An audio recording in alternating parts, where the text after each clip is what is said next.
You're listening to episode number 2 of the Transform Your Life from the Inside Out podcast. Listen to this entire episode because it's going to become obvious to you why you've been stuck in life, why you do what you do, and why you do what you do even if you don't think that you want to do it.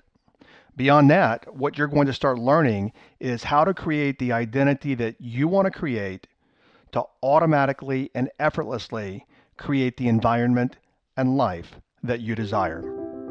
Hi, I'm Jim Fortin, and you're about to start transforming your life from the inside out with this podcast. I'm widely considered the leader in subconscious transformation, and I've coached super achievers all around the world for over 25 years.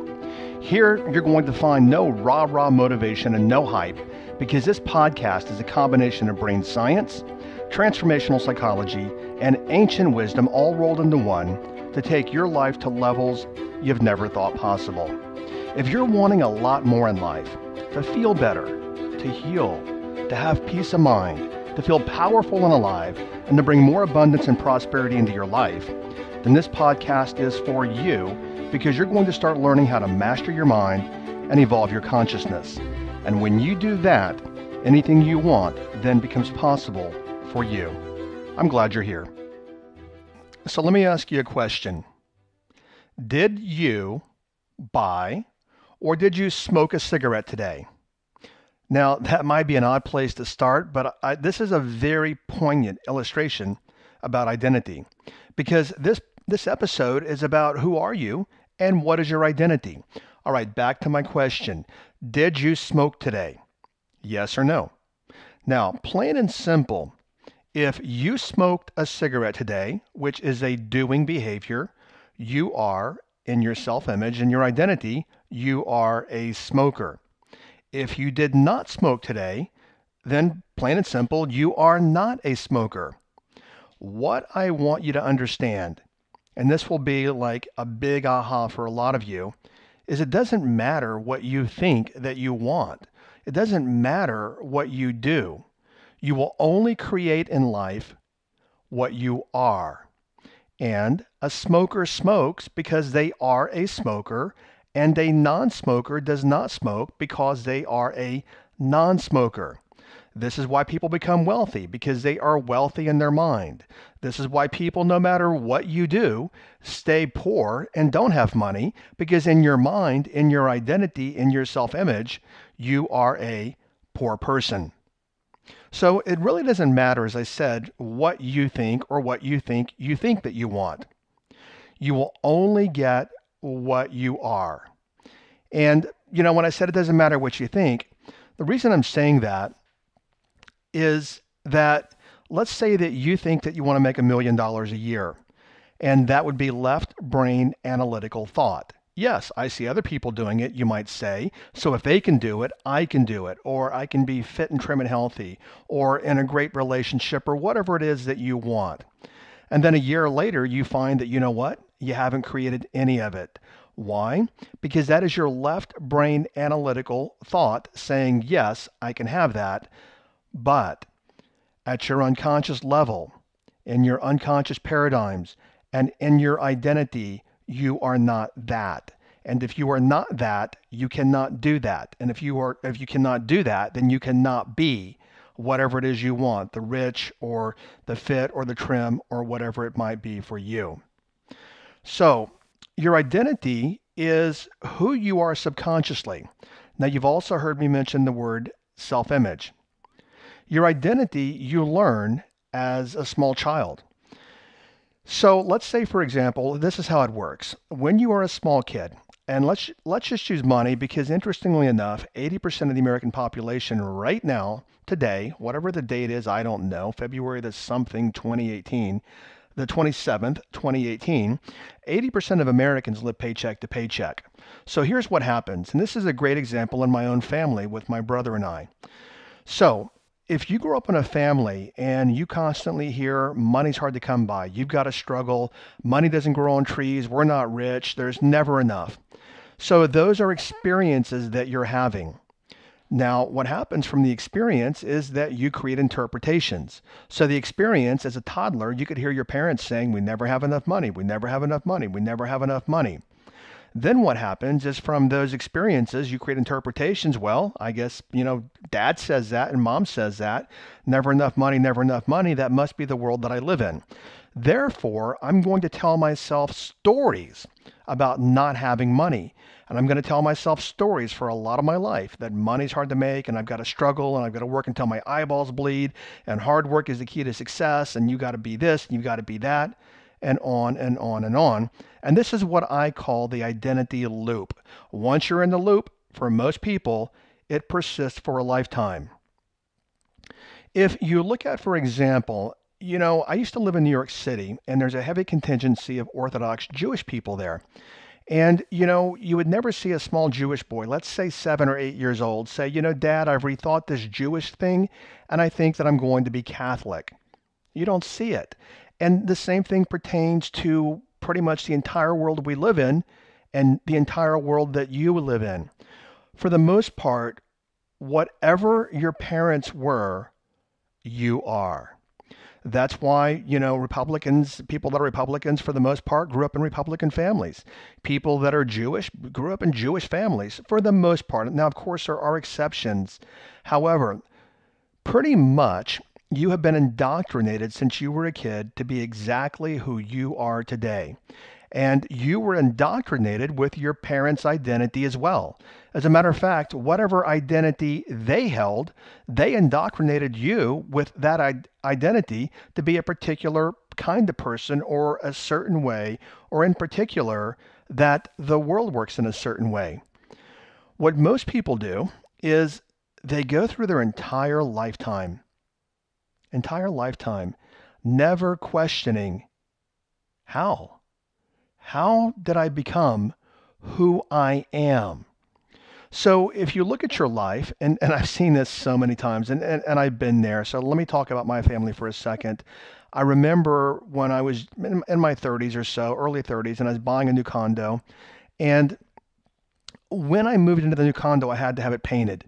So I stayed with my parents for a week or so. And I remember one day my mother saying something, and I thought to myself, oh my God, I am my mother, because I learned so many characteristics from her that became my identity.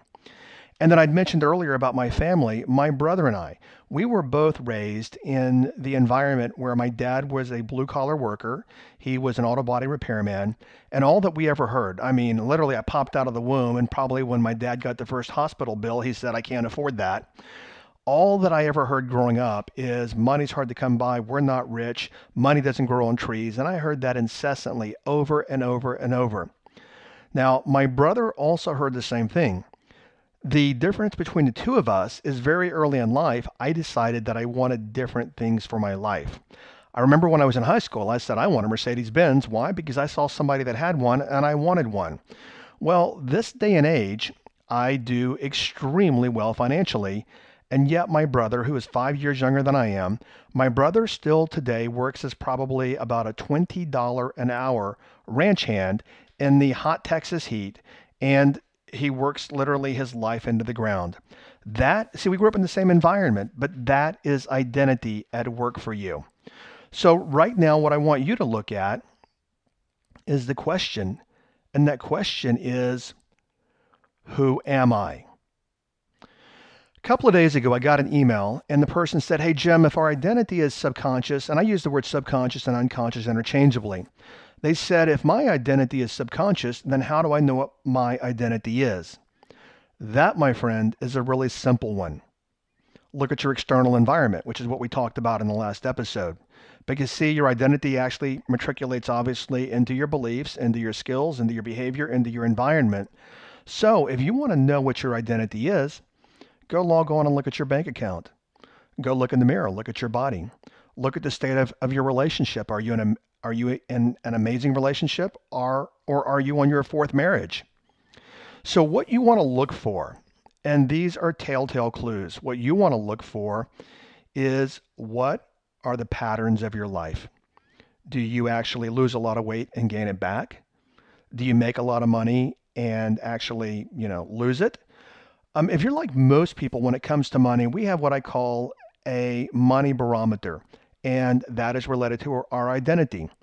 If you're the kind of person, for example, you learn that you're the kind of person that makes 100 grand a year, that's pretty much what you will do every single year, year in, year out. Why? Because you're the kind of person who does that. Yet, for people that make millions a year, you do that because that is your identity.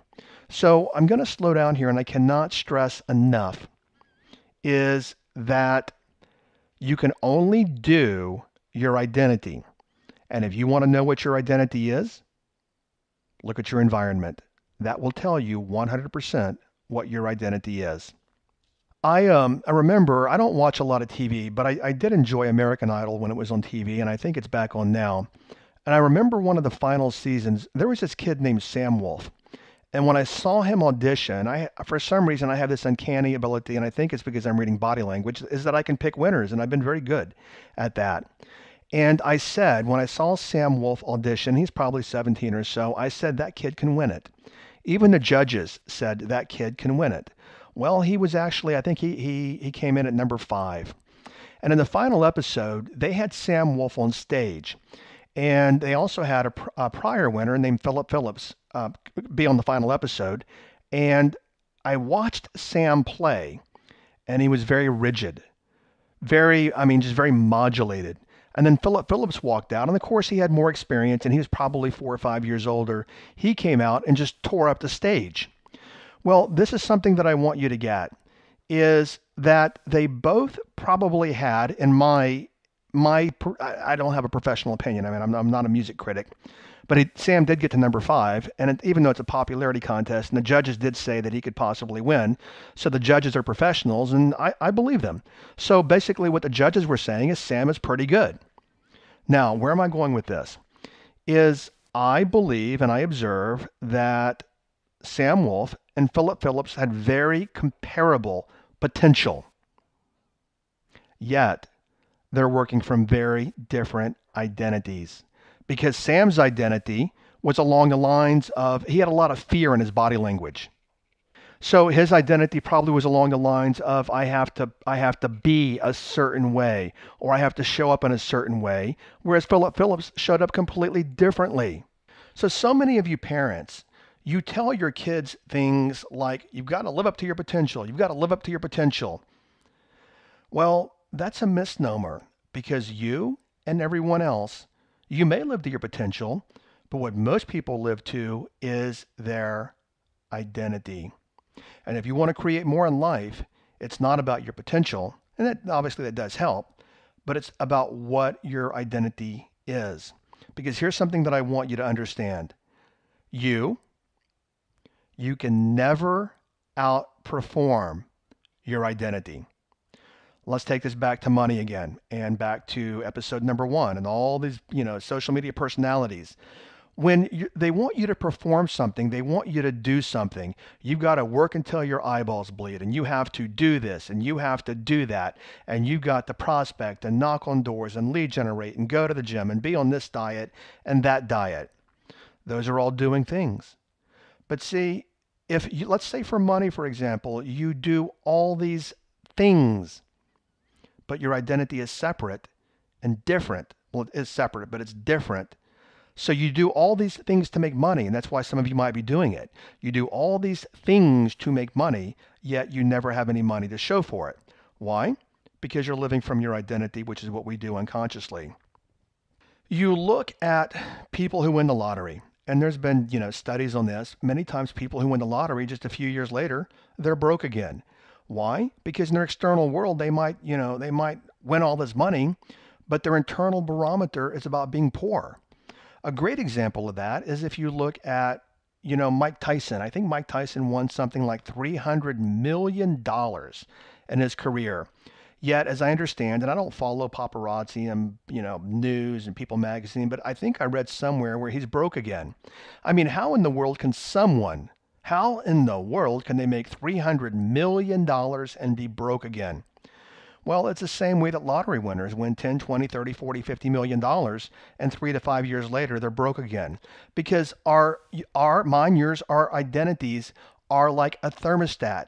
Whatever that thermostat or barometer is set at, that's what happens automatically.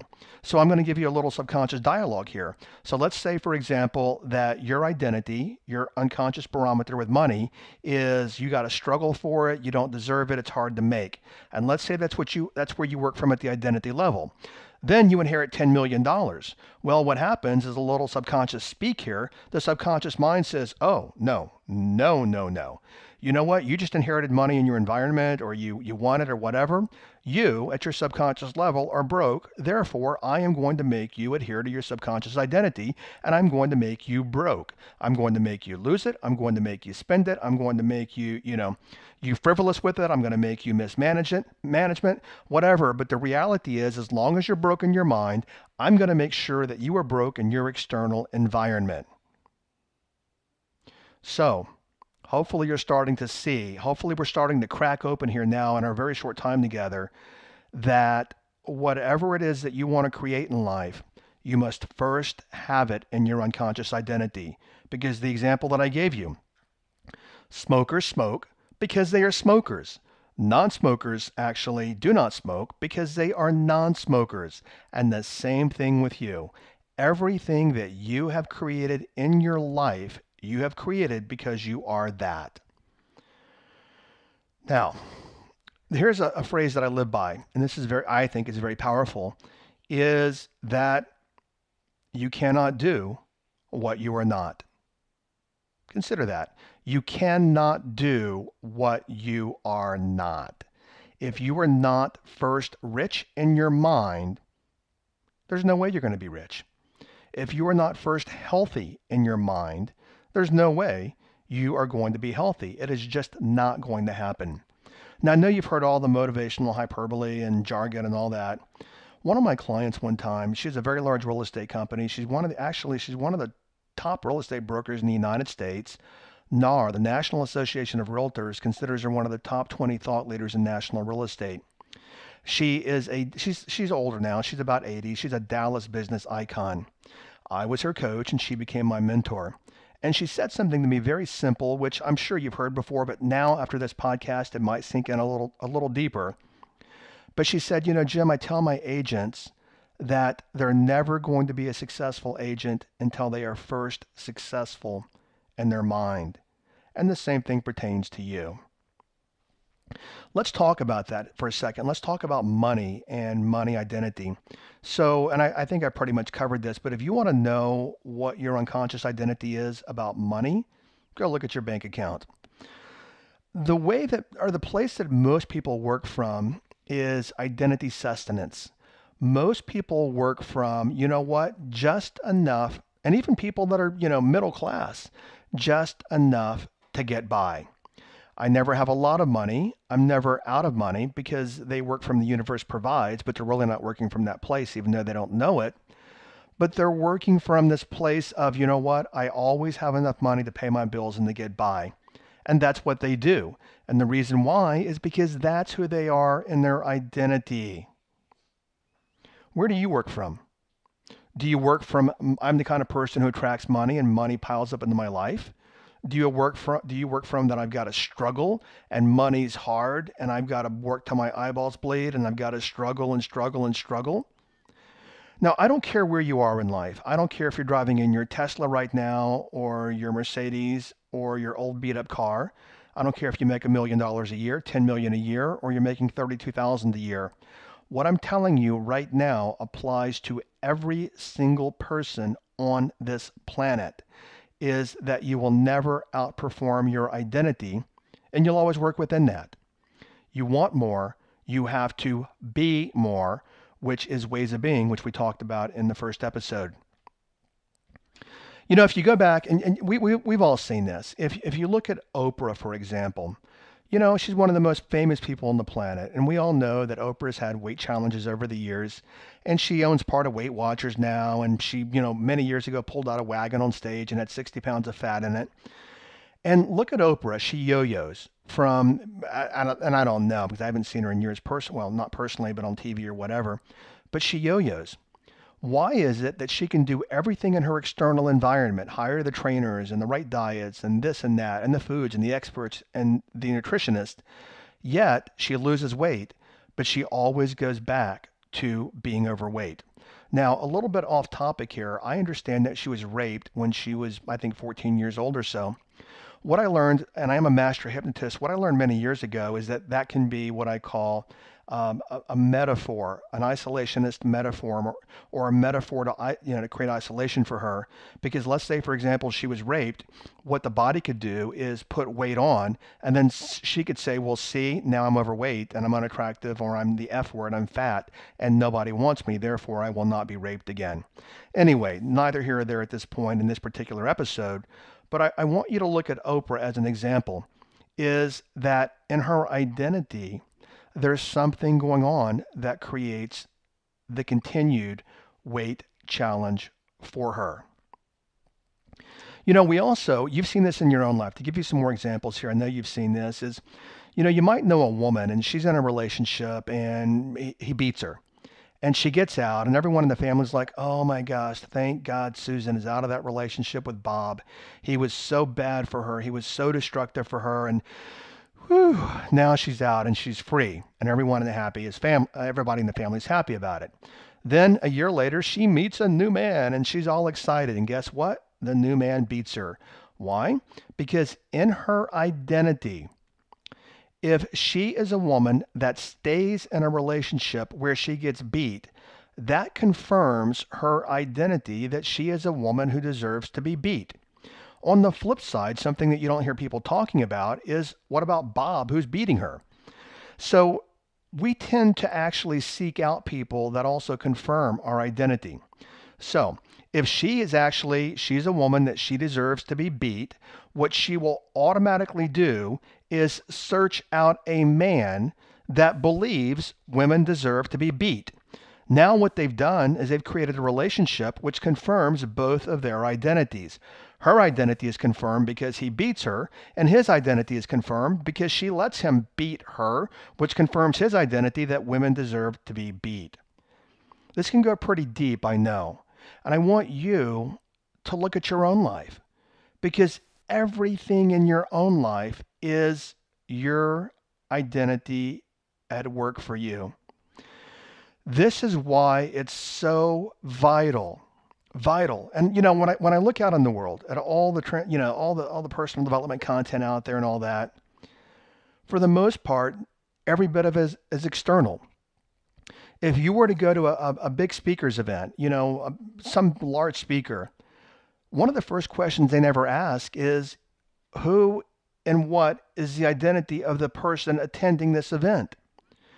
You look at big speakers and they'll say, well, here's my book. Here's how to do X, Y, Z. And I'm famous and you should listen to me. And here's my book on how to create blah, blah, blah, blankety blank in your life. And let's say, for example, which is something I'm going to talk about a lot, and one of the next episodes is going to be on habits. But let's say, for example, that I have a book on habits, which I don't. And let's say that I tell you, and you see all the time on Facebook, here's the 7 habits of millionaires. They get up early, they read books every day, whatever it is. Well, let's say, for example, that I tell you in my habit book, habit number 1 is that you have to get up early, because that's, people who make a lot of money, that's what they do. But what if by circadian rhythm that, you prefer actually you're a night owl, which is biological and actually electromagnetic, and that you prefer staying up at night? So all these people, all these motivators tell you, here's the 7 ways and this and that and this and that. But what no one ever looks at is, as an individual, who are you? What do you identify as? What are your stories? And we're going to do an episode on stories.